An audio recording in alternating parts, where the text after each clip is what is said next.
Okay. Okay, you feeling ready to get started? Yeah. Okay, great. Are you all set up and ready? Yep, I'm gonna make some introductions Okay. and then we'll get started. Do you need two chairs to sit there? You can take one chair over if you'd like. Yeah.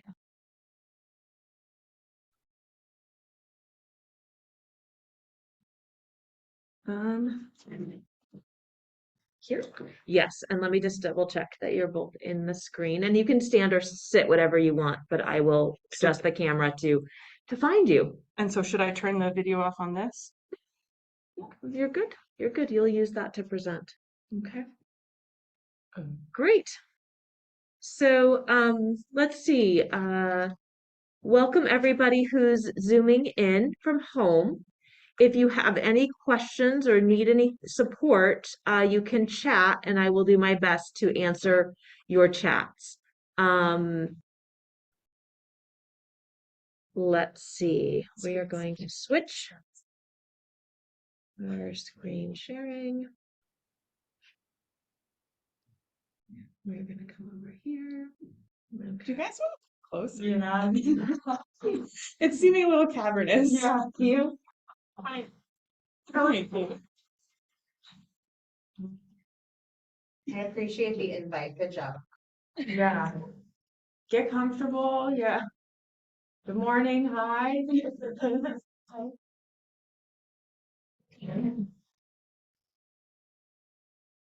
Okay, well, welcome everyone to the summer 2022 NOFA conference.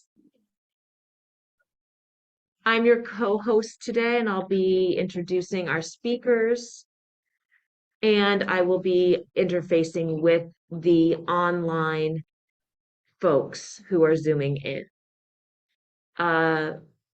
We are presenting this conference on land that was inhabited by the Nipmuc, Nonotuck, and Pocatuck people prior to European colonization. As we work to heal the destruction caused by colonization, we appreciate your support, solidarity, and continued learning. We would also like to highlight racial equity in the food system. We recognize that our agricultural system is built on stolen land and the forced labor and exploitation of stolen Black, Indigenous, and other people of color. Our conference aims to help address this harm and bring equity to the food system. And there's some information here about how you can participate in our BIPOC and White Ally Caucus groups this weekend. And many organizations are listed here that we can support our BIPOC-led organizations through sharing land, money, equipment, and connections. And I wanted to highlight our partner level sponsors who are all listed here.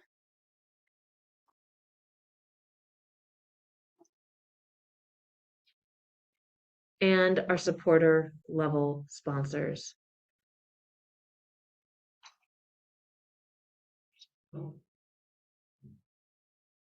And finally, I'll let you know that our NOFA summer auction.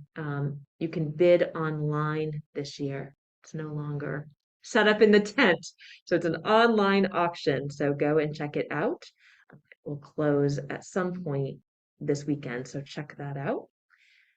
And with that, I am going to turn us over to our presenters today who will be, I'll let them introduce themselves, but they will be introducing K through 12 students to farming and the food system. So if you would like to share your screen.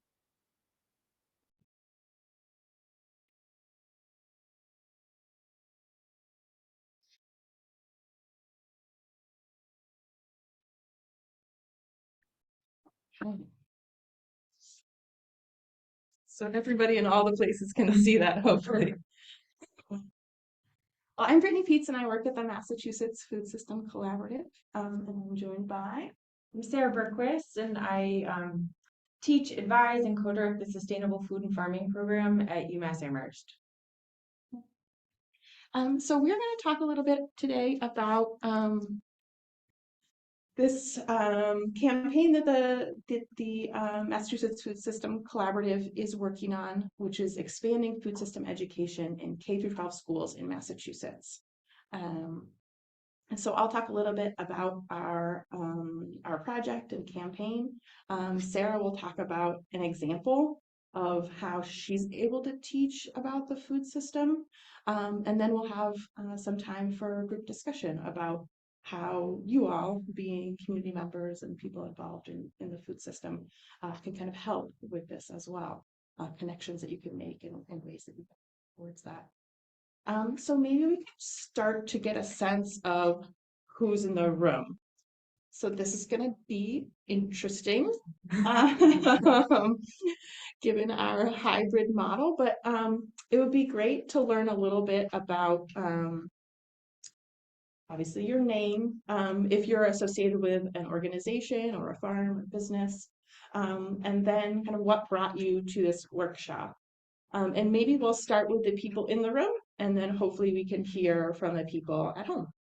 And what we're asking is that we might need to repeat what folks in the room say. This microphone will pick you all up, but if you can project, that would be great. Maybe we can test run and ask the folks at home if they can hear. Great. Will you start us and we'll just kind of zigzag around? We're just doing introductions. Welcome. Just saying your name and if you're from an institution or an organization, and why you're here. Why in this session? Hi, I'm Dana Werbin. I work with Green City Growers based in Boston.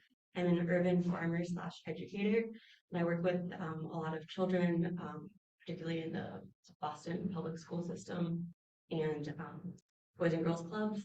And why I'm here is I wanted more tools and tricks, not tricks, but like more things in my toolkit to engage with the youth in regards to how our food is made and their role in that too. Wonderful. I talked to one of your coworkers for the report that we wrote, and so Green City Growers is mentioned. Yeah. Can we ask the folks at home, can someone weigh in? Can you hear that at all? Yes. Fantastic. Thank you. Hi, Mary DuBois. I am a former NOFA-MA board member, but I work at the Natick Community Organic Farm, and we're an educational farm in Natick. So just interested to see this perspective here, see if we're missing anything, if we could improve on anything as far as our education programs. Wonderful. Welcome. Do you want to, sorry to put you on the spot, do you want to introduce yourself and talk a little bit about why you're interested in learning about food system education? Sure. I'm Sherry. I'm just an intern at local eco village at the moment, and I'm learning about farming, and I also want to see how learning works for younger people as well. Welcome. I don't think you're just No. an intern. Yeah. Intern. Thank you. My name is Haley. I'm here at the conference on behalf of Food Rescue US, but I also sit on the board for Wakeman Town Farm, which is a small 2-acre farm in Westport, Connecticut in Fairfield County. And a huge part of that farm's program is education of youth. So I'm very interested to hear from you all and bring that information back to that farm. Thank you. My name is Riley Mullins. I'm a sustainability coordinator for a Hub and Spoke livestock farming cooperative based in Connecticut.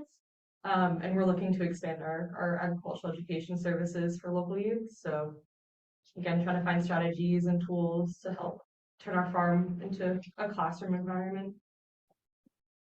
Wonderful. You want to go? Yeah, so my name is Matt Shea. I've been on a fellowship all summer through Funds for Teacher, studying regenerative farming all over the Northeast, and I'm trying to bring all of that back into my classroom. And what do you teach I during this? teach wellness, so PE, health. So, and I'm down in Old Saybrook, Connecticut. And I also run like educational classes and all things on the side too. So this is, I'm trying to just figure out how to bring all this back to kids. I'm Nina. I work at a local CSA, Many Hands Farm, about 11 acres, and feeds 130 families. But I also recently began working as a garden manager and educator at a synagogue. So I'm curious about, and I haven't worked, I've worked with preschool students, but I'm curious, about just, getting more tools for toolbox on K through 12. And how to teach around food systems.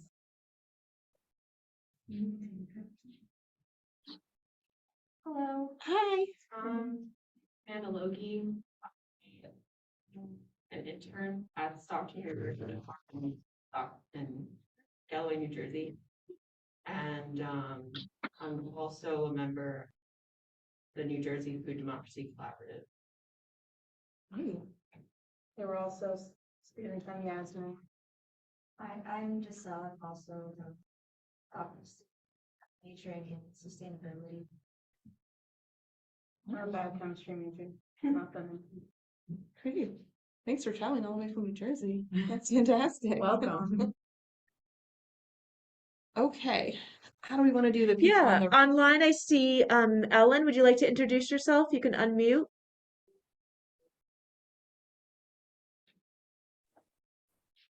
Can you hear me okay? Yes. Yeah. Great, wonderful. Good morning, everybody. Wish I could be there. During at the beginning of COVID, a bunch of us founded this group called Community Equitability Group. And within that, the Resiliency Gardens Project to help folks grow food in their backyards or in our backyards. And we also do a weekly food distribution. And we're really fortunate to partner with some local farms. Kate Canny of the Neighborhood Farm and Laura Rainey at Silverwood, where we are donated fresh, mostly organic produce to give out to the community, several communities actually. We're based in Needham, but we also get food out to folks in West Roxbury, Newton, Brighton, a bunch of communities around here. We specialize with folks who are not being served well by the traditional food pantries, or maybe make $5 too much, or are in health crisis or family crisis, and they're not normally going to a place. But also we help a lot of folks who are also living in public housing, just people who are in a variety of circumstances. And I am really excited because we're starting a food hub and a more permanent distribution center, but we're also wanting to offer programs for kids as well. Kids of all ages, I should say. So to try to maybe even use some of these techniques to awaken some of the kid in some of us adults as well, to get us excited about things. So I'm really excited to hear things this morning. Welcome. Okay, Jamila. Hi, my name is Jamila Jones. I am actually signed up to be a part of the certificate program at Umass Amherst. I just registered. So, and then deciding if I want another degree. So I'm a longtime educator. I was a English teacher for 23 years and a reading specialist in Springfield, Massachusetts.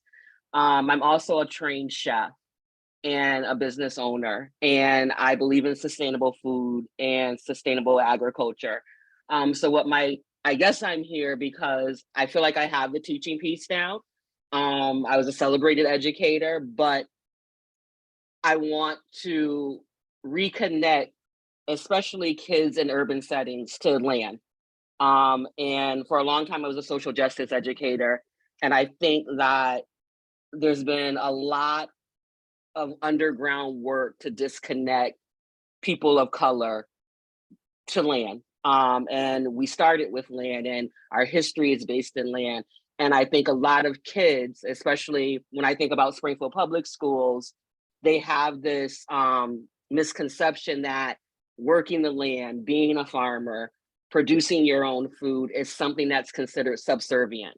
And so I want to try to take that myth and kind of dispel it. And what I noticed in Springfield, we have some urban farm programs that deal with youth, but it feels more like the kids are visitors to the gardens. They're not actively conducting the work of a farmer.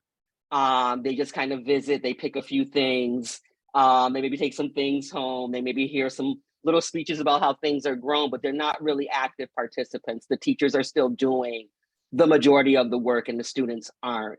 And then the other part of that is I teach heritage classes on food heritage. So the piece of, well, this is what we ate. We're going to dispel this myth that, especially I'm Black, clearly, that Black people only eat fried chicken and macaroni and cheese.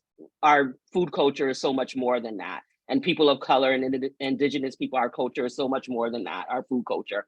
So my hope is while I'm here and why I joined the program at UMass, I'm an avid gardener. I've had a garden my entire life, but I want to stretch that into farming. And my hope is to open up an educational farm where it's really steeped in education, being that I'm an educator and I love learning, but also that hands-on piece where kids are actively working the land and dispelling these myths that, you know, people of color only eat unhealthy food, and teaching people how to cook and how to get back to their heritage cooking and things that make us healthy.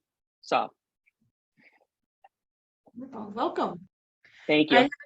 I have a chat from Melanie. Hi, I'm Melanie, totally new to farming, not here with an org.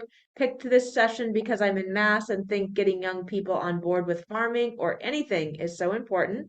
Welcome, Melanie. If you would like to introduce yourself, turn your camera on. Otherwise, Brianna, and then we'll move on to our presenters. Yeah, I will go. I was getting very energized by Jamila because I'm from Springfield. And so my name is Breanna Jackson. I'm the farm to school coordinator for Chicopee Public Schools, which is my dream job. I've worked in insurance for like 5.5 years, and I'm just so excited to do this work. So Chicopee is a city in Western Massachusetts where, because at least 60% of the students qualify for free or reduced school lunch, then the whole city qualifies for free or reduced school lunch. And so my job is to, in addition to managing school gardens, and of which we have like 10 for all the gardens in the schools in the district, I am helping with local food procurement. So putting in orders for different vendors, and really interested to see, you know, about networking with local organic farms and trying to get more of that food into the schools. From the, you know, I've been doing this for, it's only been about 2 months or so, and we're in the summer, so I haven't really got to interact with as many kids as I want, just kids at the summer meal sites. And they seem really interested in farming. We did 1 week, we were planting seeds and some tomato starts that I grabbed for my own garden.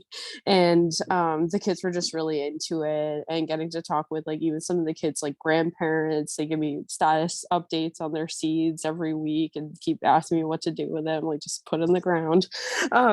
And so I'm just really excited, similar to what Jamila was saying about getting the kids more into the gardens. Like I don't want to be the one who's planning what we're going to be planting, and I feel like I'm in a position where we get to start from scratch. A lot of the gardens are overgrown, but a lot of them, you know, we got raised beds. We have this space for a lot of different schools. And so instead of working just with teachers, each school has like a garden champion or whatever, you know, to have like a group of kids that's really involved in that work, and to get more of the classes out there at all grade levels, because it seems like in Chicopee, it's been a lot of elementary school age students that have been out there, but I want to get, you know, the middle and high school age students to really get to, you know, to plant some stuff and see how cool it is when a seed turns into a plant that can feed you.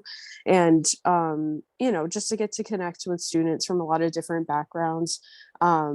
And yeah, it's really exciting, but I've never done this stuff before. Again, I came from insurance, but I have a degree in from Tufts, Master of Nutrition Science and Policy. So I've been really interested in this stuff for a really long time, but I'm finally getting to work in it.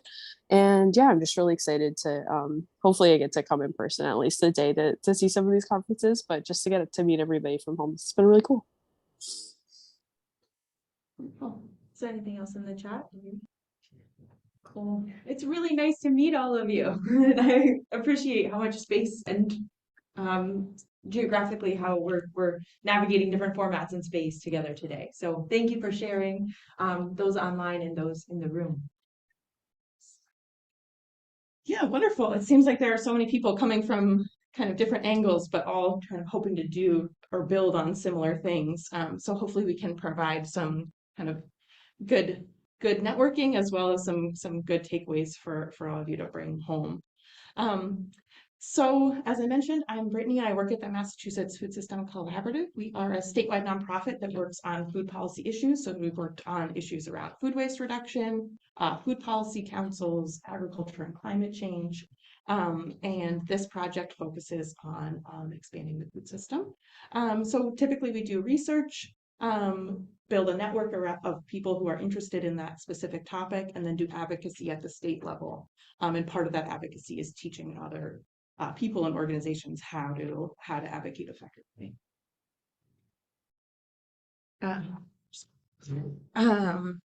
So the goal of this campaign, as I've probably said, is that students should learn about the food system in school. And so we say, when we talk about the food system, especially for people who aren't super familiar with that concept, for us, that means agriculture, nutrition, food justice, and culinary skills. So not like chef culinary skills, just enough so that you can cook yourself some healthy food.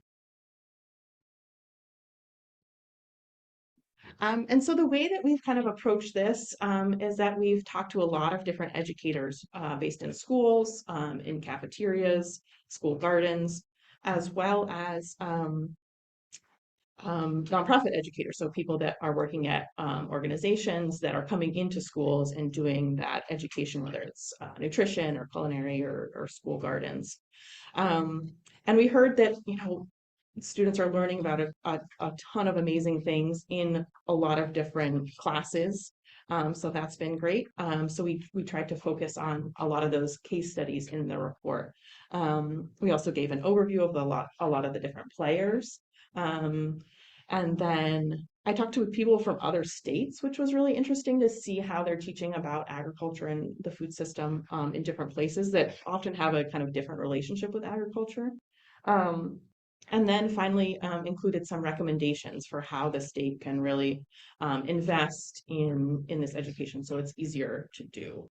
And then for all of you who are looking for kind of ideas and stuff, we did put an appendix together, which is also up on our website along with this report, which includes a list of lessons based on topic area, some professional development opportunities, as well as a couple grant opportunities.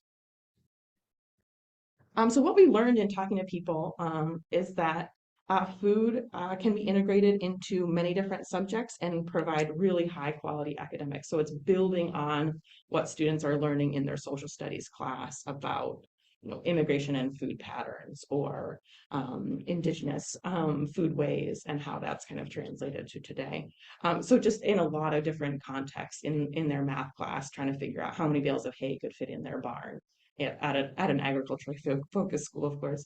They're learning life skills. So I don't know if making pasta is an essential life skill, but Definitely. it's pretty cool. To see how some pretty simple ingredients come together and you can make a delicious meal. The skill and perseverance. Yeah, that's right. A lot of patience. Yeah. For sure. I mean, I think that brings up a really good point of people talking about kind of the social emotional learning that's happening as well with raising a plant. There's incredible amount of patience, and also, you know, when you're raising animals or other things, just this kind of empathy as well as teamwork and planning. So good point. Yeah. And then community leadership. So I think that we probably all understand that our food system is not equitable. So kind of working with students to understand the inequities in their own community and what they can do. I mean, second graders were sent out with cameras to photograph what their local food system looks like, and then they had a photo exhibit with local officials to talk about, you know, this is what's missing, this is what's not right. So it's really creating really civically minded students as well. Inclusive teaching. So there's so many great examples. I think Green City Growers works with students in a special ed program in Boston to help build a lot of the school gardens, and have been really instrumental in making those come together and learning some great career skills as well. But this isn't without challenges. I think all of you probably recognize that there are some hurdles that even you all are facing in your own work.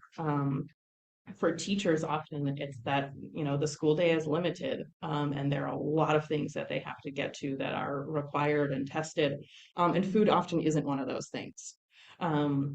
So how do we kind of square that circle, and make sure that it really is included, because it is critical. Complexities in coordination. Some of the best lessons are between departments, or, you know, in the school garden and in math class, or, you know, in the cafeteria and in their wellness class, and trying to get the time and space to coordinate that can often be difficult. A lot of people say that they don't know where to go for high quality lessons, or that they don't feel like they know enough about the food system to really teach about it in a way that they feel like they should. And then funding, always and forever, right? Funding for making the school garden, maintaining the school garden, for kitchen carts and food so that you can actually do those hands-on cooking lessons, stuff like that. Inequitable access. I mean, even within a district, some elementary schools will teach this and some won't. So then you end up with a high school where some kids know how to hold a knife and other kids don't. So yeah, trying to make sure that all students in all schools have access to this. And then wellness policies. I don't know if any of you are on your wellness committees at your school, but they're required documents if you participate in the school meals program. So each district has to have one, and there is a nutrition ed component, but often it's pretty minimal and not that explicit, and there's often not that much follow-up into whether it's been implemented. So that's definitely room for improvement. So as I said, we kind of included a list of recommendations in our report, which we're going to try to build on and talk with legislators about. I think probably first, I think everybody in the room probably agrees on this, but making sure that teachers and administrators and legislators, people at the Department of Ed and Department of Ag, understand that food system education is really critical. And kind of to show that, adding the food literacy into the standards that teachers are expected to teach too. Increasing coordination between agencies and nonprofits. So many of you represent nonprofits from around the state, so there's obviously a ton of people doing great work, but often not as much coordination as there could be. I mentioned that some teachers find it difficult to find lessons, so having a central place where teachers could go for the lessons and all the kind of support that they would need to implement this is something that also we've been talking about how and where we could do that.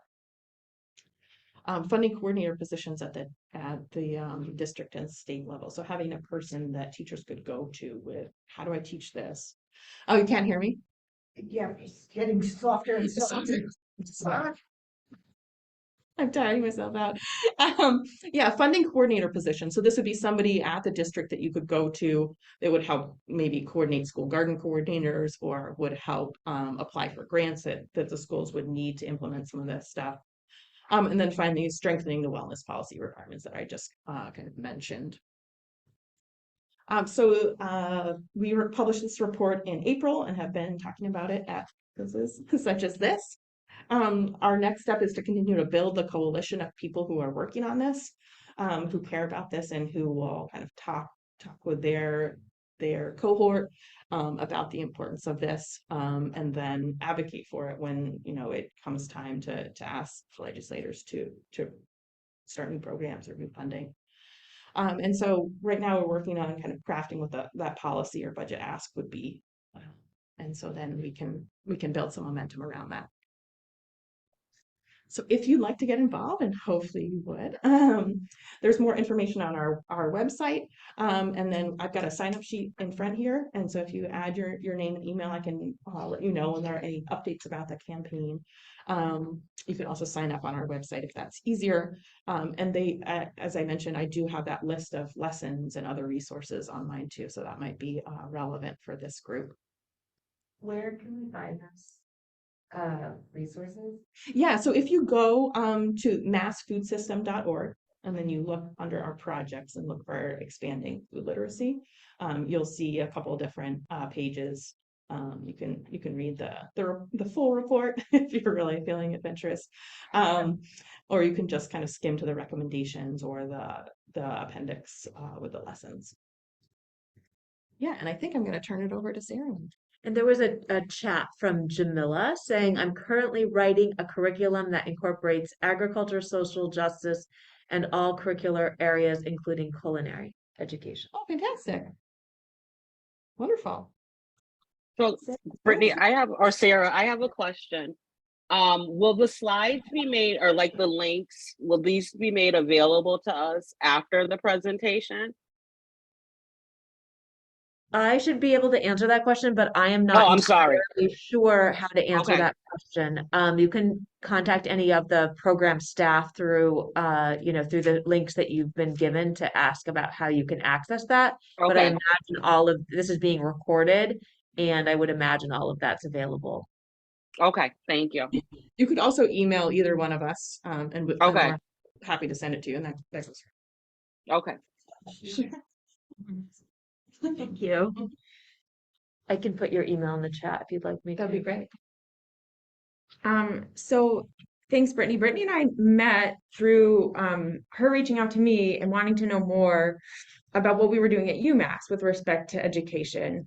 And so I said yes. And I'm Sarah Burquist. I use she, her pronouns, and I teach at the University of Massachusetts in the Stockbridge School of Agriculture, which is a department, and within that department, the Sustainable Food and Farming major. And so before I launch in, I want to situate my work at UMass and talk about how my work overlaps with the mission of the Mass Food Systems Collaborative. So UMass is a land grant institution. Have you heard of land grant institution, that language or that term before? And so it just feels important to say that means it resides on stolen land from the Nipmuc, Pocumtuck, and the Nonotuck, as we heard in the land acknowledgement. And as you hear in land acknowledgements, as you move through your day-to-day life, they are becoming more a part of our day-to-day life, which is important. And it feels important to say that as a 1862 land-grant university, it's a part of a network of institutions that profits from expropriated indigenous land.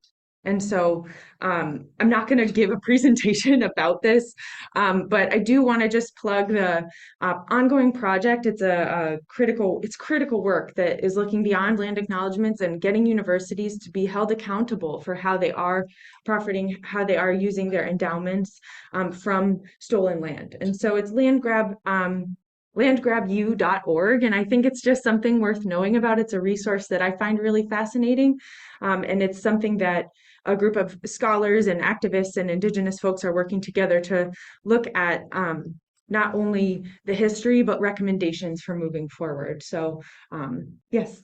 Could you explain what a land the original term? Sure, land grant university. What is the terminology they're using? Yeah, so a land grant university, there's a treaty. I'll just give you a very short version because you should check out the website for the full info about them and their project, and they articulate it really well. But in 1862, the Morrill Act was passed, and that act basically stole land and displaced indigenous people and gave it to universities for a mission of educating the public good. And so that land it's complicated. A lot of those treaties at the base of them is corruption because they're taking some, in order to grant it, we're taking it from someone, right? And so a lot of those land grant institutions have an agricultural mission. And so, or have an agricultural extension, which is, the focus of an extension is to do ag research and provide information to the community, which is a really important service. But we don't always acknowledge where that land was granted from. And so there's more and more work. There was a publication they did, I think it was in April 2020, through High Country News, and they looked at how much money would that be worth today, that land, and how much would universities, if we were to consider reparations, which I know can be complicated, how much would universities owe to these tribes and to these members of the tribes that are still actively in the communities? And it was like over $150 million. And so really, looking at how do we move forward with that? How do we quantify that? What do we do about that? And there's there isn't one clear path forward, but I just bring it into the conversation because it feels incomplete to represent UMass Amherst, which is a land grant institution, at a conference that is posing itself as not posing, but framing itself as an equity-based conference where we're really trying to call in these themes.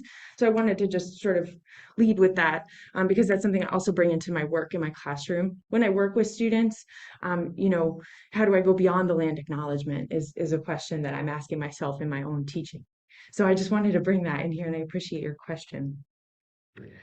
So check out that website. It's one worth knowing. If you're interested in land grant institutions, there are others out there as well.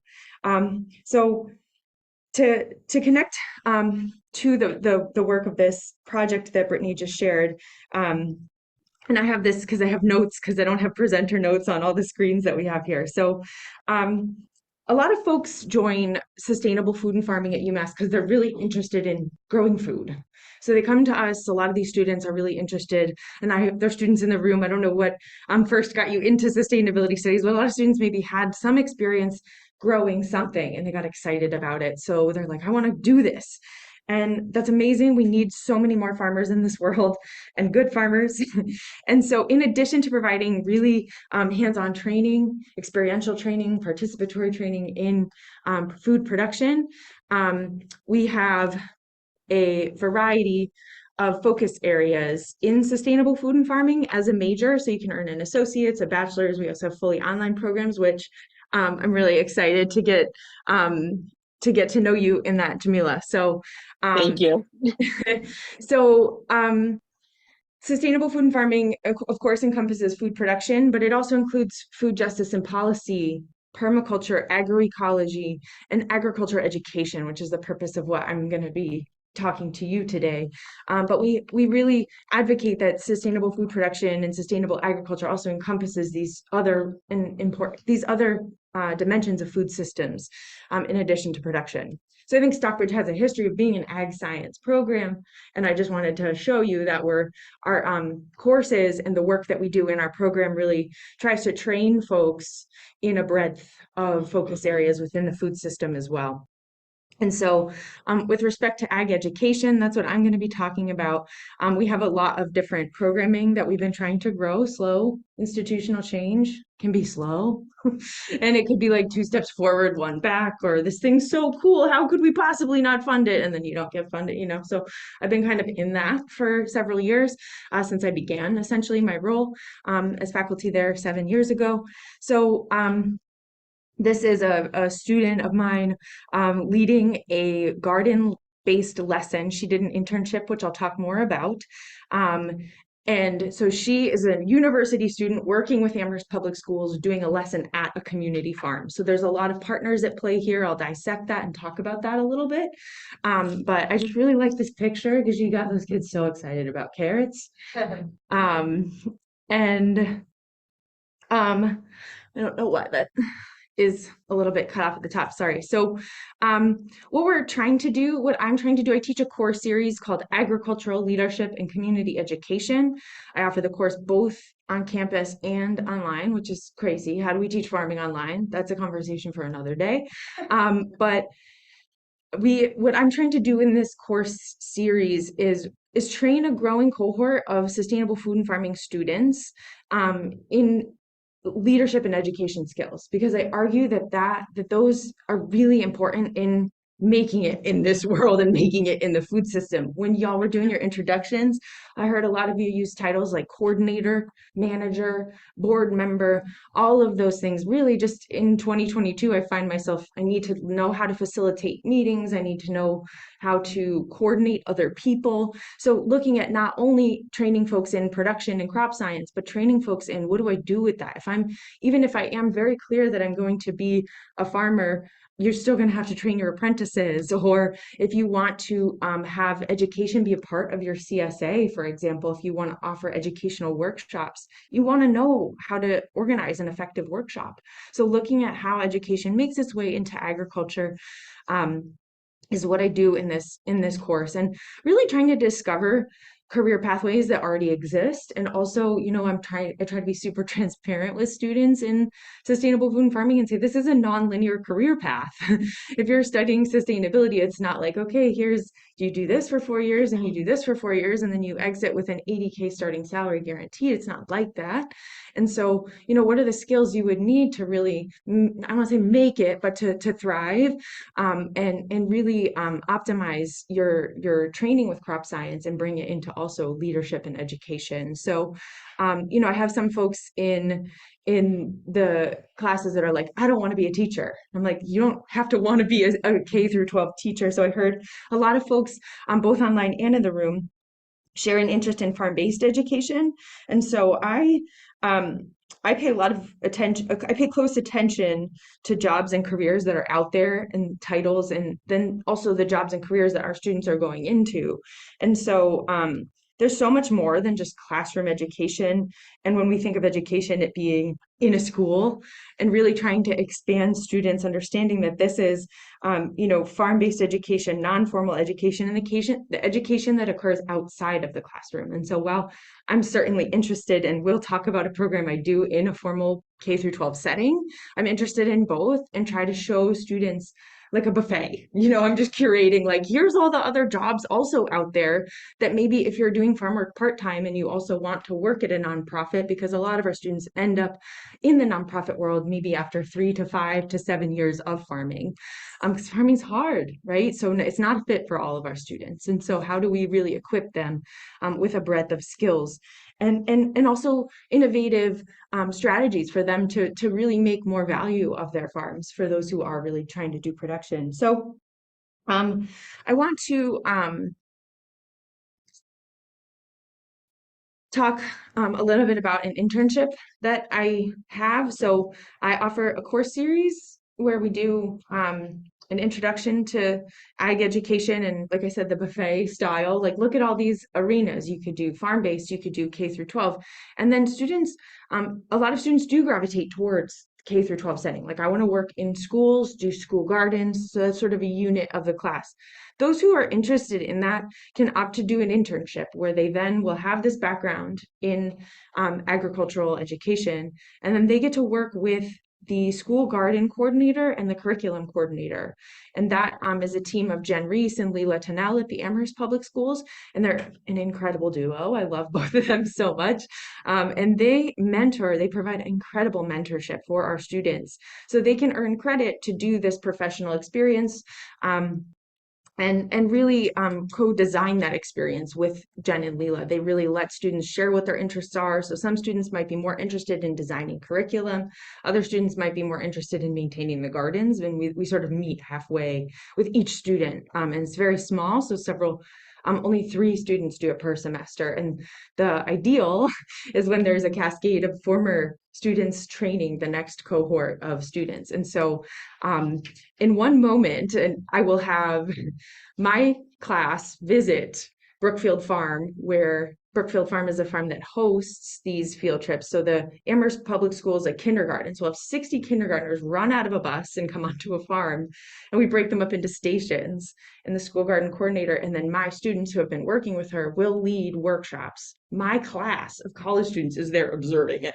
And so there's just like all this like meta levels of really cool stuff going on, because then my students get to watch each other lead these lessons, and it feels way more doable to them to say, whoa, I could do this too. And the K through 12 students, or really the K through 3 students is who we're working with mostly, love seeing college kids, like the coolest college kids ever who are farming.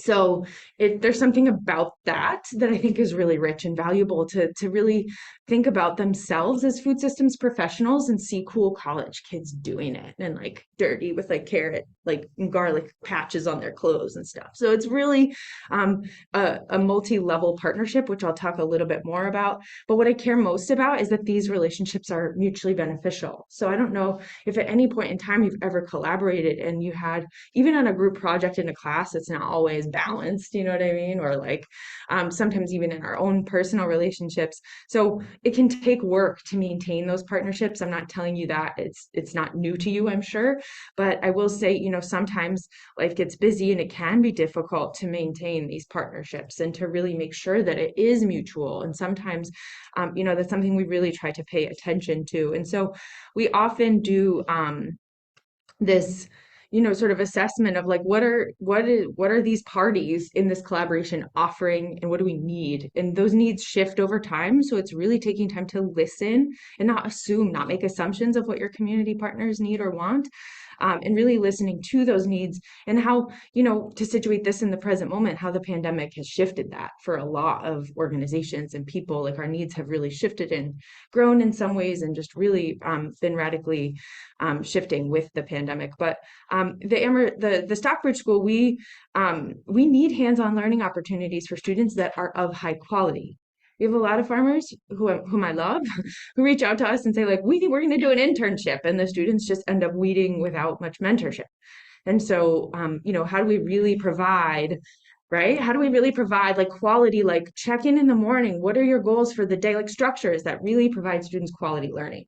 Y'all have ever been on a field trip before? And all field trips are fun because you get to see stuff and engage your senses. There's good field trips and there's not as good field trips. And so, you know, how do we provide internships for students that are really truly engaging and meeting their learning goals? Because ultimately they're paying for credits. Like it's not like, you know, we really want students to get high quality experience. So students need internship and professional experience, and they also are really hungry and interested in connection to community. When you're in a university, you can feel really separate from the local community. So this is a way that we can offer that for students. And then we also want we offer passionate students who are like eager to like get out there and get their hands dirty and maintain the garden, and like, let's make this happen. It got weedy, let's blast through this in an hour. So we have student power, which is really valuable. The university also, just being a university, has access to grants and funding that other community organizations might not, or even the school district, the K-12 system might not. And it's a network of professionals. You know, if we're growing something and we need to know about something, these students are studying it and their professors are, you know, really working in have expertise in that field. So there is something really nice about that match. And with the Amherst schools, you know, they need funding. Who doesn't, right?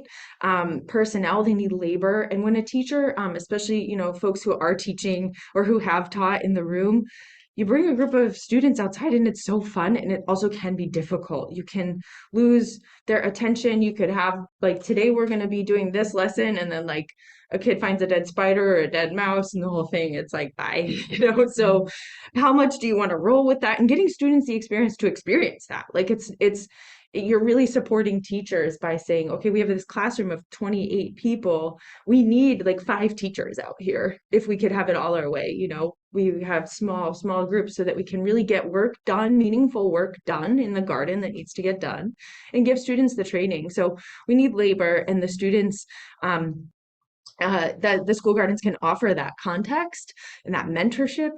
Not all school garden programs have the staffing to offer that quality, and the people really who care about mentoring our students, they're teachers, you know, they're in it because they love connecting and mentoring. So we're really fortunate to have been building this partnership for the last several years. It's shifted with the pandemic, and I won't get into those details. We had to do and adapt to do some online classes. The students are really happy, I'll just say, to be back in the gardens.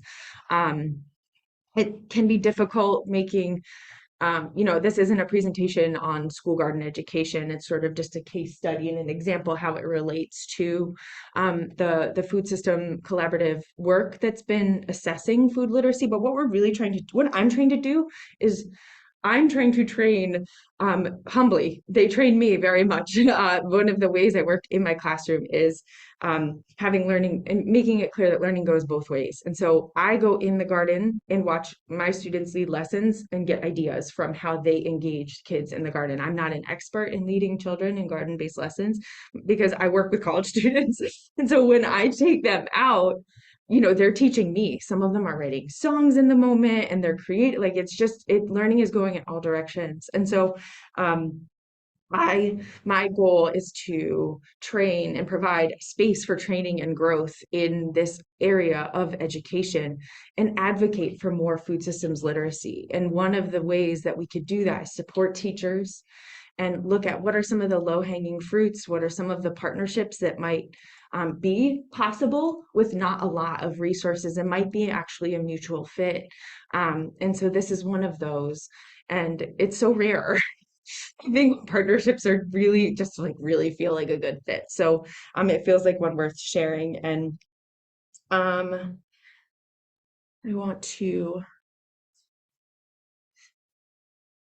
don't know why this is not advancing. Okay. Yeah. So the last thing I'll just say is something that as we adapt to the times changing, we're constantly redesigning little aspects of the internship and reflecting on it so that it really does embody a critical approach to designing a meaningful partnership and listening to the needs of both, the schools, the farm that hosts the workshops, and the families that are a part of the schools and the students, and make sure that all parties are getting their needs met as much as possible, recognizing room for growth. There's just pictures of I tried to invite the school garden mentors into my classroom to have really open, ask me anything style conversations. And then also, doing planning and sitting with the team of interns and really hearing, we have them over for dinner and just talk with them about what's working, what's not working. So there's a real community that is formed there. And so activity, is that? Yeah. I can pause here. If there are any questions, and I also want will guide us in just a short, generative, hopefully brainstorm activity to lead into a little bit of discussion and more Q&A. So that's kind of my hope for the rest of the time. And so if there's anyone with an immediate question, I'm happy. I don't know if anything came through. We did have a comment earlier on.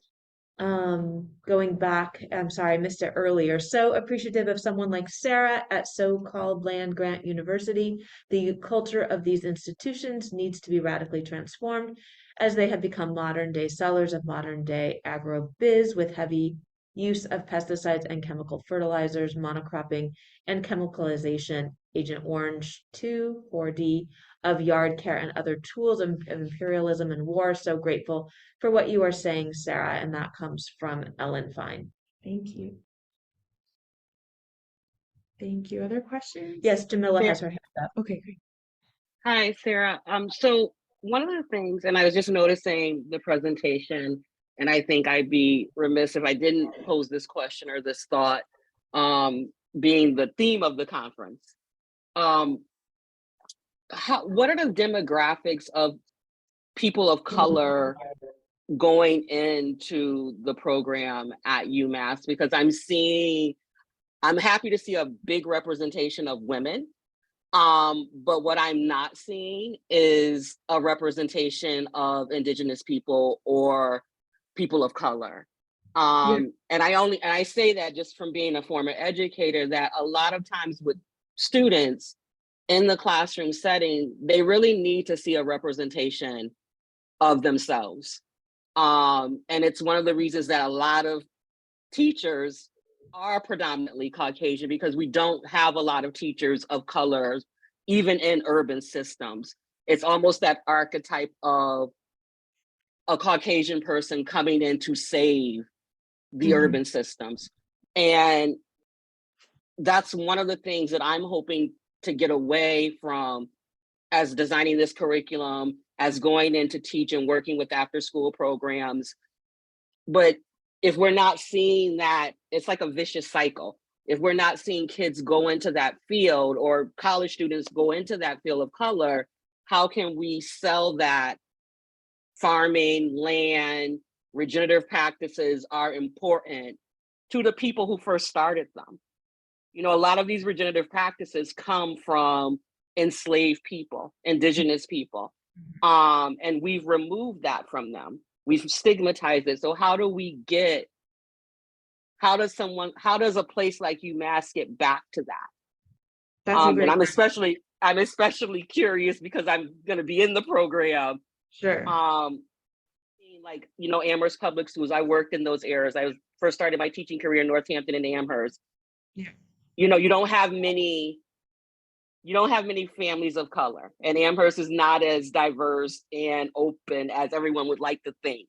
So how do we get these programs into urban systems and make the kids stewards of the land instead of recipients of all this help that's supposedly coming in?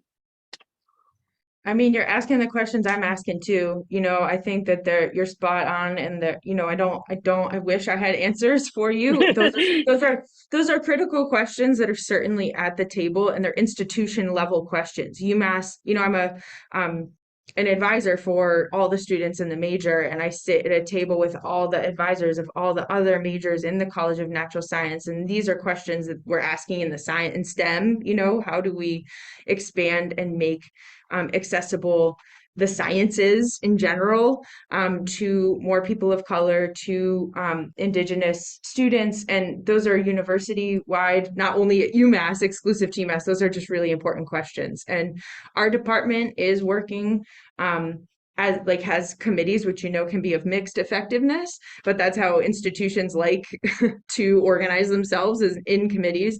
And, you know, seeking grants to provide scholarships and more pathways for students, low income students. Our program, just speaking to the demographics, we have a very white program, and I'm very honest about that. And we do have students of color, and we have a lot of LGBTQIA students in our major. We have a diverse group of ages, especially online, because, you know, I'm speaking to the fact that our online program hosts people from all over the US and beyond. And so it's a little bit, we have these situations where some of these classes have mixes of people across all age groups from all over the US, meeting with 18 to 22-year-old more traditional age students. So there is really rich cross conversation. But with respect to your questions about community organizing and bringing in more people of color, and the importance of students to see themselves represented in leadership, those are questions that we're asking in all levels, both departmental, college, and university wide, and then, you know, beyond. So I appreciate you raising those questions, and those are, you know, through grants and providing access to more scholarships and more access to pathways to education is one way that UMass is trying to do more of that. But we have yet to see, you know, the kind of change I would like to see. And I think that other people can resonate with trying to, you know, move up a mountain when you're working in a corporate institution, essentially. So. Thank you, Sarah. Yeah, I appreciate the questions a lot. Other questions before we? Yeah. We may hit this in the activity, I'm not so sure. Sure. But, about your college education, and then there were a lot of pictures of like elementary school education. Yeah. And I know my experience, we're really trying to focus on how to engage these middle school, high school students. Yeah. And I'm curious if you have any experience in that specifically. Yeah. Or from the different stakeholders that you've interviewed, have any tips and tricks? I'm sure it would be on the appendix, but if you could speak to that, I'd love to hear it. Yeah, I'll just say briefly that yes. Can I just make sure that everyone heard? If not, we can have you repeat the question. I'm responding to a question about bringing a lot of this work more into the middle school age group, because a lot of these elementary school programs really focus on the younger end, and looking at not only, you know, examples from UMass but also looking at findings in the Mass Food Systems Collaborative Report. And I'll just say in our program, one thing that is exciting is this year, I wasn't as involved in it because I was helping run these other little satellite things. But my interns were working with the school garden coordinators and a couple others in a group trying to do getting the competencies in the MCAS, like in the standards. There's some advocacy work for how can we get, like we talked about, food systems competencies in, you know, standards, but also looking at indigenous, like looking at connections between history and including more holistic and more accurate, if I'm being honest, representations of indigenous history with respect to food and food systems. And so my students were working with a team to help write that curriculum that include multiple perspectives and multiple voices, but I can't speak to the details because I personally wasn't involved. But there is some of that, and that's 5th grade and 6th grade, I think they were targeting. And I think every year that they do this, they're asking for more funding to fully include another full grade level. And so I think we're at 4th and 5th grade right now. And so the like 3-year plan is to go 6th, 7th, 8th, so that the program can grow in a sustainable way with the leader, you know, like onboarding more people to help in the process of that. But you might be able to speak more to the other part of the question. Yeah, that's interesting that you brought up the kind of examples of how to tie it to what is required, because I was just trying to go through my little Rolodex in my brain of middle school lessons, and they do really connect a lot to kind of the social studies history, as well as a science aspect. So I'm thinking of Backyard Growers, which is up in Gloucester. They have some curriculum around middle school, where I think I'm trying to remember. They grow corn and pop it, and that's part of kind of their science of, you remember what. So that's kind of a different angle, and I think you're right, and like you can't have middle school or high schools and high schoolers doing the same things that you're doing with elementary school kids, like kindergarten or something like that. In Lowell, somebody mentioned Mill City Grows maybe, but they also have a middle school curriculum, and that kind of relates to what Sarah was talking about, of this, you know, talking about different foodways. So connecting it to Massachusetts history, to immigration patterns, to African foods and how they have become part of kind of American food culture in a big way.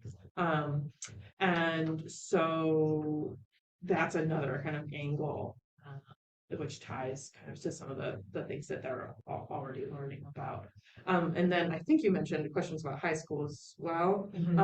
Yeah, and I think there are both the kind of, you know, science and social studies angles, as well as, you know, there can be culinary classes or horticulture classes. Then you enter kind of like the vo-tech schools as well that have more agriculturally focused programs. But in the social studies, I'm thinking of an example from Lowell High School, a teacher who's teaching a class about history for students who are immigrants and refugees. Also kind of all learning English, and they make a cookbook of their family's recipes. So they're learning about immigration patterns and foodways. Are you trying to say something? There's a couple comments whenever you're finished. Okay, perfect, yeah.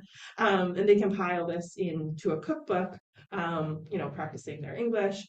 And then the school cafeteria, the food service staff have decided to integrate some of those recipes into what they're serving at lunch. So another great example of collaboration, as well as, you know, a project that high schoolers really feel like is meaningful and really connecting to their culture. Because I think that's another component of food, is kind of like the connection to culture. And you're able to have those kind of more in-depth discussions with the older grades. Yeah. A couple comments. Jamila says Soulfire Farm also has curriculum for middle school and high school. Great idea. They're amazing. If you haven't checked out, I mean, many have at this point, but I really appreciate you uplifting and bringing them in because they have incredible resources. Doug Cook says the food project, they also offer a winter training for educators. Cool. Yes. Massachusetts also has culinary standards and foodway standards. That's Jamila again. Yeah. Ellen has her hand up. Would you like to speak, Ellen? Yeah, I'm going back to Jamila's question about, I guess I'm just thinking of, maybe the Stockbridge School and some of the programs out there, how many professors of color are in the faculty, and if there are not many, like, what is the answer? Like, why is this so? Because, there's so many people who are doing amazing work who could be working at Umass, and other places. And so, like, is this a concerted effort at the Stockbridge School to look at this, to look inside institutionally, like, like you were saying, Sarah, like some of the things that the school is looking at it, just about the nature of land grant, but also how do these original imprints of hate and crime and imperialism and domination over carry through, like, through hundreds of years, maybe in the same form, but also in different forms. And so I'm just wondering if the school itself looks at that, and if we ask our institutions that we're working in to look at these things too. So, like, if it's a school institution, if it's a college, if it's a nursery school, whatever it is, they'll call it nursery school, primary school, so how do we, like, be looking at these things? Because I think it's, like, super important. Yeah, I mean, I could just respond by saying a similar to the previous question. Like, we do have faculty of color in Stockbridge, and it's not enough. And I think I could say that about the whole university, and other universities. And the work is underway, but I will say it is difficult at an institutional level, and those things are happening, but they're happening at a pace that is painfully slow. And that's just my short response. There's more there, but that's my short response. So glad that you're there to, push them along. And the other thing I wanted to mention, I forgot, in Maine, I feel like they're, like, through the university, I mean, I don't know if it's Orono, I can't remember which campus it was, but I feel like they're doing some really amazing work with the indigenous tribal nations of Maine. And land back is happening there, and I feel like when you come back down to Massachusetts, it's like, oh yeah, maybe in 20 years we'll get to where Maine and Vermont are on certain things. And for this supposedly progressive state that we live in, it's always so. I mean, like, and I'm bringing it out even into the educational experience too. Why do we end up being here when really other places are there? And it's not to do a comparison, but, like, what's holding us back in Massachusetts, I guess. I mean, I think those are excellent questions, and I think the short answer is, like, white supremacy culture is still very much alive. And I think the more people we can engage in that work, the change is, underway. And it's, like I said, I think I'm not trying to make excuses and say, like, institutions are slow, I give up. I think there's a lot of people really organizing and working to make change, and embody change. And I think it's underway. And I really appreciate you bringing the questions into the space, because I'll say they're really damn important questions. Yeah. I do want to make sure that we have time to do a little bit of, like, interactive thinking. Yes. So I don't want to, minimize this discussion, but I do want to make sure that I want to hear from you all about your ideas, because I think that you all have really interesting perspectives. There's a hand raised, Nagisa, online. So you decide how you want to But I just want to let you know her hand is up, or Sure. their hand We is up. can, I'm sorry. we can, I don't know their pronouns. welcome the question into the room, and we might answer it now, but we also might have a little more time for questions. We want to just do include like a little bit of like participatory segment here, but I'm happy to hear the question, maybe a short response, and then maybe we can marinate in it with this activity and respond further later. So I'm happy to hear the question. Nagisa, you need to unmute if you'd like to speak. I see a hand up for you. Maybe they took it back. Okay, just type in the text, Nagisa, Yeah, we if you'd can like. put it in the chat, and also we can cycle back to it in a few minutes. But I appreciate you keeping time. I think in my classes we could like go on and on. And there's some real important thinking that there's an important quality of us being in a room together. You came to this conference for some form of connection, some way, shape, or form. And I think the choices we're making now more than ever about how we spend our time, really important. And so the fact that we're in this room together is special. And so it'd be great to just offer a little bit of space for you to just think about your system. And so by that, I mean, I don't know, who's done a mind map before?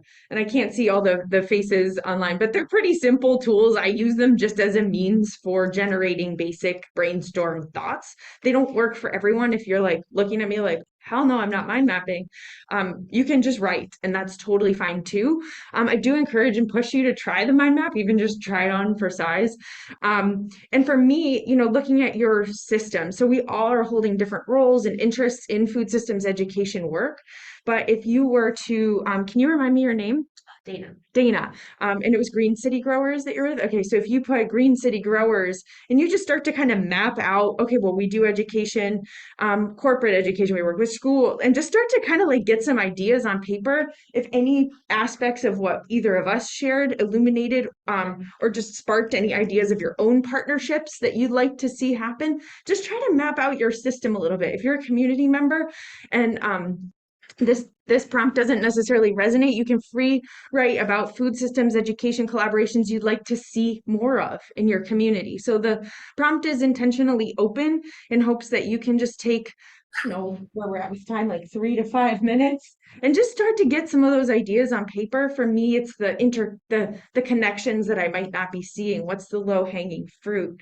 What are some collaborations that and not that you're sitting here, a lot of these collaborations take work and there's frustrating hurdles and reasons why you can't make those, but I'll stop talking and just give you a couple minutes to map out your system and or free write, whatever just gives you a minute to get some of those ideas out on paper, and then we'll do some sharing. And I think a lot of you kind of represent farms or nonprofits or schools. And I think obviously those are great partnerships, and that's a lot talked about so far, but there are other ways that students learn about the food system, right? Like a visit to a farmer's market, or a visit to a food business. What that is that seafood? Is that processing? Is that a farm stand or a store? So it doesn't have to be like just nonprofit, farm, school. Is it other kind of community leaders? Is it school administration needs to kind of be brought into this?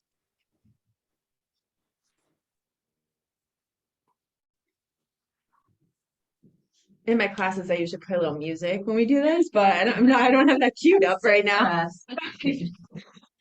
Just kind of get your favorite song in your head, maybe.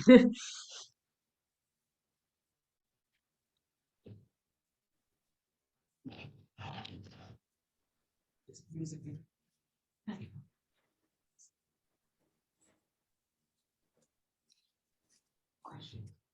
What's up?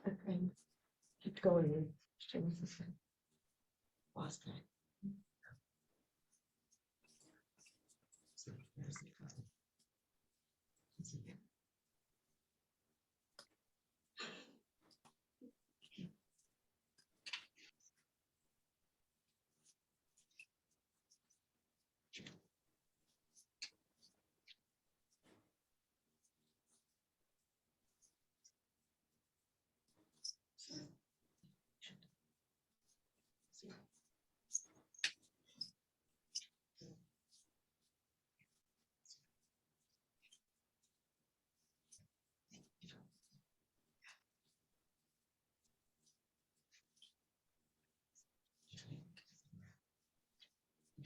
take about one more minute and really first thought, best thought. And if you're stuck, I welcome that too, because it doesn't always flow at 9 a.m. on a Saturday, you know?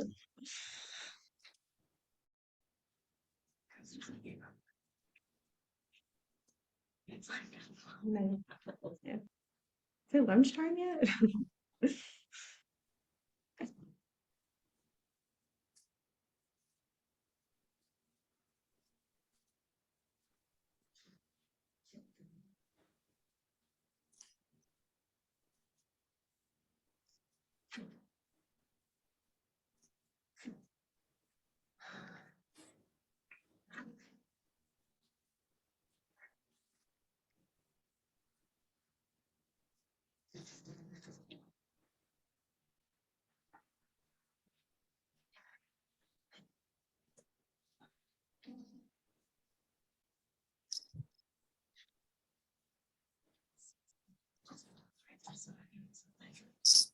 All right. So, it might not be complete, but sometimes, you know, in my class we do this. It's a very basic tool that I'm sure you've either used yourself or been a participant in before, the think, giving you a minute to get your ideas on paper and then share in a smaller group like pairs and then a larger group share out. With respect to the hybrid format today, we'd love to invite you to just, with and as space feels comfortable to you, turn to a neighbor or two. So no groups no larger than 3. So try to just be a group of 2 or 3. You might have to relocate a little bit. I encourage you to say hi to someone you don't know if you're sitting here with just a group of people you came with, and just share what you came up with for just a couple minutes. Those online, if you could type a synthesis of what you're seeing just looking at your map, and that also includes like other things in the chat. We passed out paper for those on in person, but yeah, so just those who are online, you can type in the chat, and the folks in the room just for about 3 to 5 minutes. Yeah.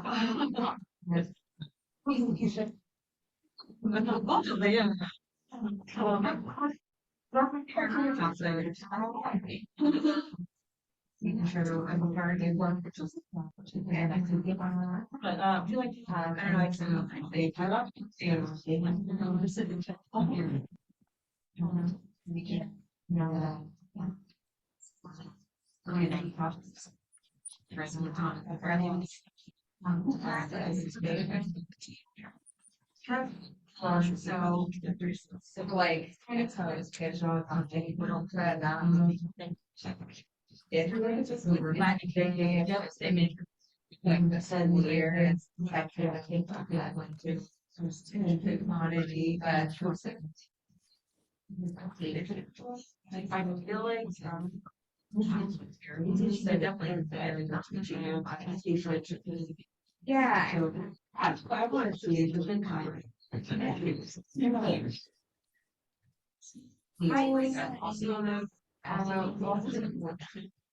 yeah. I haven't done really after that. I'm not playing for one on college. And they only first around that experience. Yeah, like it's fun. It's just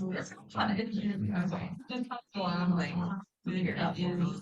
I have a lot of yeah, it's for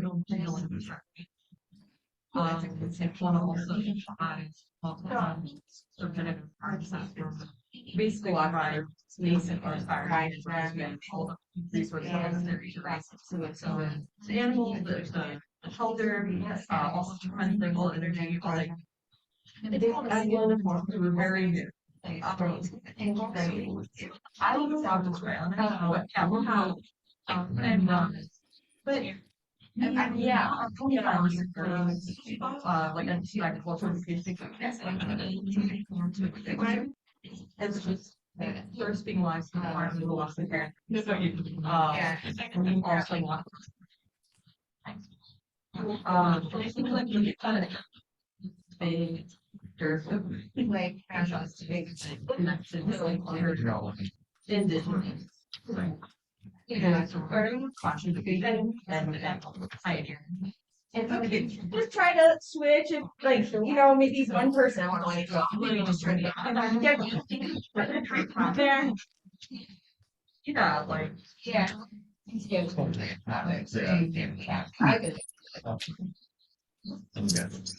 about the chat, but any of It's like a chat. I read everything. What's going on right now. So we had something right about this is all. Connecticut just put out their braille.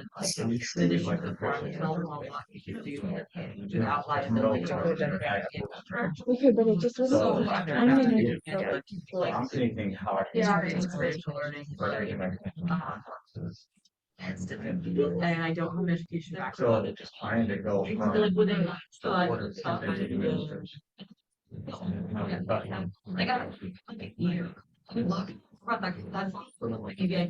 Food system. Like so small. But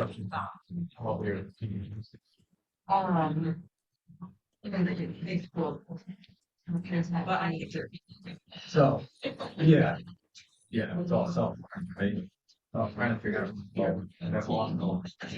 Like that's true. And you're working.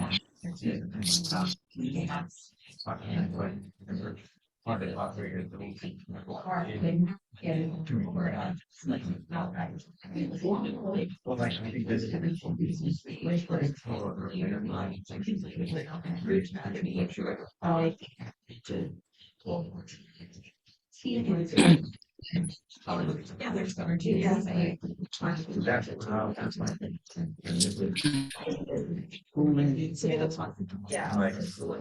Yeah. On how you program the house. Yeah. Like they would like oh yeah, for sure. Okay, take one more minute.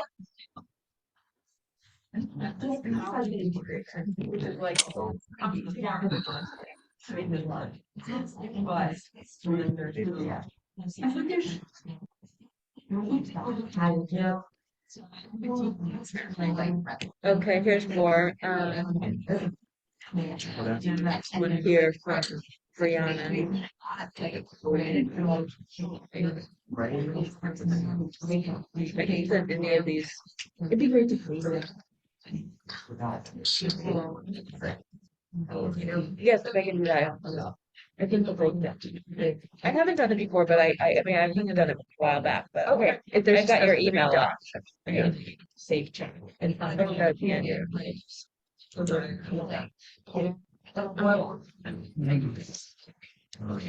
that's why. Teacher. So the core.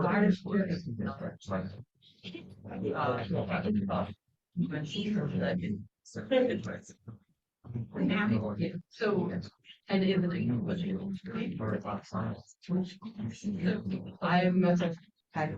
I'm Okay, if I could have your attention.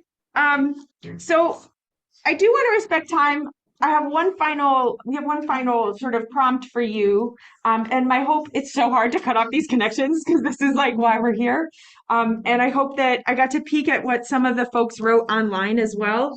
But we can continue conversations and you're going to be here throughout the next day or two or a couple hours anyway, so you can continue the conversations. But our last sort of prompt, we were thinking about, action and a lot of these partnerships and creating these programs can just feel really, for me anyway, overwhelming, insurmountable at times.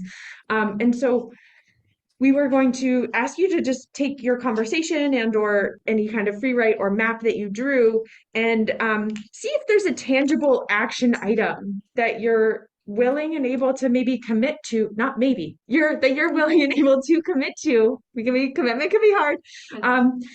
For yourself. And this might just be self-education.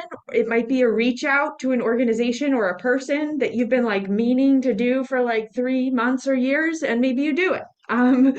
Just what is that one thing, that one tangible thing, even if it's just looking at a website, you decide what is the commitment you're willing to make, just with respect to generating more food literate and food systems engaged people in your community or your life. So what is that one tangible action? So just take, I don't know, 30 seconds to a minute on your own and just see, is there something that resonates for you? It's going to be different for everyone. And if it's signing up for the collaboratives campaign, that's fine. Or, continuing to look at, with respect to the themes of the conference, any kind of ongoing work we can do with educating ourselves with respect to equity, with respect to diversifying and improving access, and really looking critically at our own organizations. Those action items are welcome as well. Should we be from Massachusetts if we want to sign up for that? You're welcome to sign up from any state. Yeah, I think the advocacy will be mostly focused on within the state, but I think the resources and some of the information sharing that we're hoping to do will hopefully be relevant to other people. Good question. Brittany, can we sign up online? Yes. Yep. If Okay. you go to our website, mafoodsystem.org, and you find our project, there's a Google form to sign up to be part of the coalition.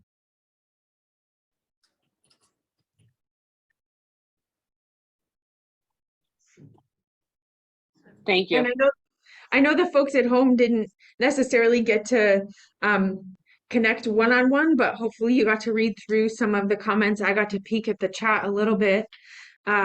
Maybe we could have the folks in the room just say hi to the folks. Oh, yes. I don't know if I'm getting this. I love this. Can't You are, see. you are. Okay. You are. You could all just wave.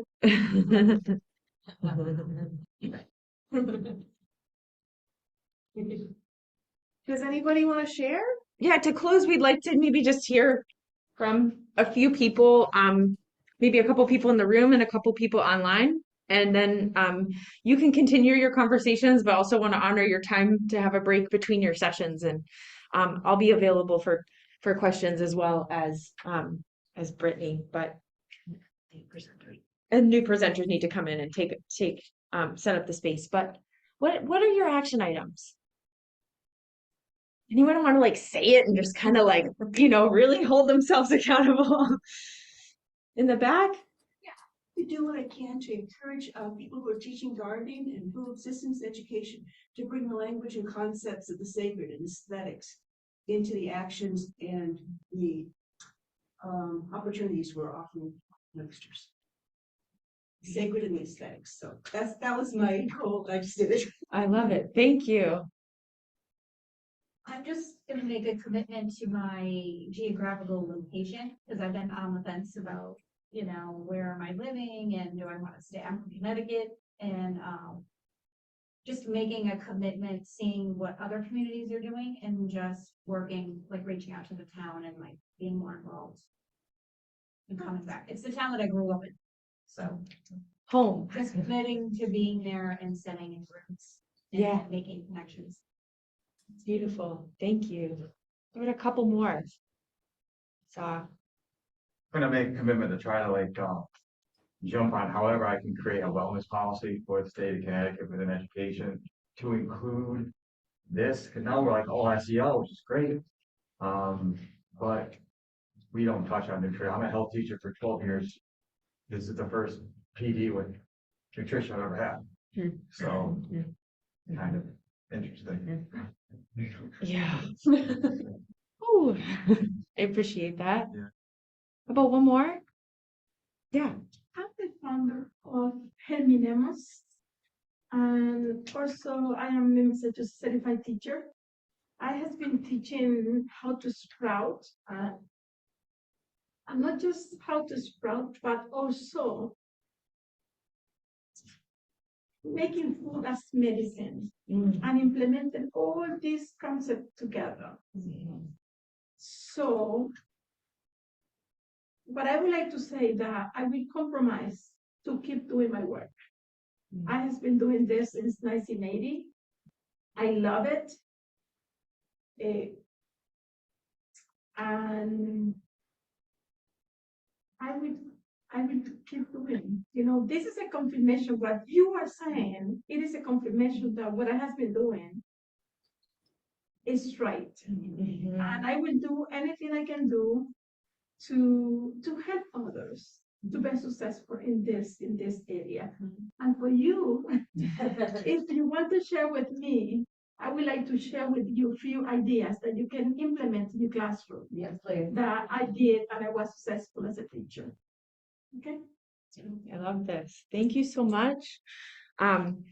And for those of you who didn't get to voice yours in this room, feel welcome to. I know that I do better when I have accountability and I say something out loud, maybe writing it down or talking to someone and looking at your own language and you say like, I'm going to try to, or I'm guilty of it, like maybe do this and really turn it into actionable language.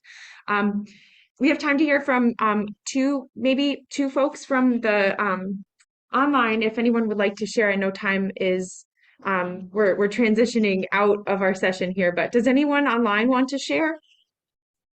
Do you see a hand? There's no one right now that was up. Let me just double check. But I think it's time to wrap up. Okay. Isn't it 9:30? Yeah. Okay, well, we've gotten the 9:30 alarm. I so appreciate you and all the work that you do that goes seen and unseen to make this work possible, especially as teachers, advocates, curriculum workers, community members, students. Thank you. And I don't know if you have anything to say to close. Join the campaign. Yes, sign up or reach out. I mean, I've spent a lot of the past year talking and thinking about different ways to approach this. So I'm happy to connect you with other teachers or other people working on wellness policies or what have you. But yeah, if you want to sign up, I'd love to be able to reach out, continue the conversation. So thanks for thinking about this and caring about this. I really appreciate it. And for the questions you raise that don't have answers, I appreciate and welcome those too, because they just keep the conversation alive for me and for the work we're doing in our organizations and the conversations that we have throughout the time together in this conference and beyond. So I appreciate each of you online and those who chose this session to show up and connect and continue amplifying this work. Enjoy your weekend, everyone. Thanks. Thank you. Thank you. It's good to meet you.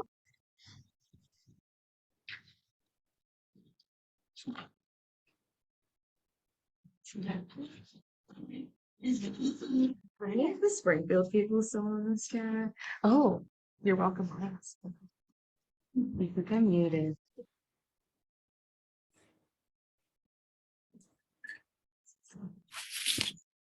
Do I unmute it? Oh, wait, still hear me? Is it being recorded? Let's do this. Thank you. Thank you. There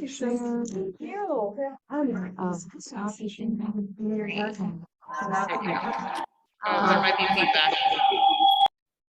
I think she's got us. Or maybe that's Maybe I'll chat them. Although I don't think it's can't turn that microphone on. So this microphone is on. Okay, you know, honestly, I don't see them on here anymore. So Yeah, they've probably left. I'll turn them on their way. Okay. Cool. Yeah. Okay, I saved all your chats. I said, oh, you did now. Yeah, so you have that. I think we're all good then. And